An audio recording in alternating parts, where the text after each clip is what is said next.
सोचो, एक दिन तुम एक चश्मा पहनो, अपना सर उठाओ और अचानक देखो तुम्हारे सर के ऊपर एक लाल धागा लटक रहा है। तुम उसे पकड़ने की कोशिश करो पर वो हाथ नहीं आता। ना कोई और उसे देख पा रहा है, सिर्फ तुम।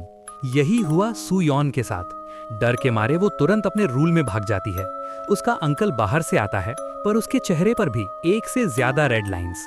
सू यॉन समझ नहीं पाती ये क्या है, इल्यूजन या कर्स। स्ट्रीट पर जाकर वो धीरे धीरे सच समझ जाती है। रेड लाइंस का मतलब है रिलेशंस। जितनी ज्यादा लाइंस उतनी ज्यादा सीक्रेट कनेक्शंस। और अगर दो लोगों की रेड लाइन एक दूसरे से जुड़ी हो तो मतलब उनके बीच कुछ ऐसा हुआ है जो दुनिया को नहीं पता।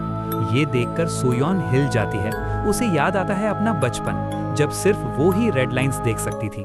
उसने मासूमियत में उन लाइंस को ड्रॉ कर दिया था, पर जब माँ ने वो ड्राइंग देखी उसकी दुनिया टूट गई, क्योंकि उस ड्राइंग में पापा और मौसी की रेड लाइंस जुड़ी हुई थी। उस रात के बाद घर कभी पहले जैसा नहीं रहा। सालों बाद सू यॉन अकेली रहने लगती है। विंडोज बंद, वॉल्स कवर्ड, ताकि किसी के सर के ऊपर की रेड लाइन न दिखे। पर हर सुबह एक नजर बाहर देखना उसकी आदत बन चुकी थी।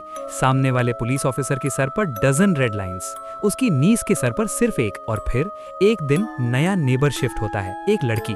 उसके सर पर 9 रेड लाइंस। वो फ्रेंडली है, स्माइल करती है, फ्रूट देने आती है, पर सू यॉन डोर बंद कर लेती है। वो किसी के करीब नहीं जाना चाहती।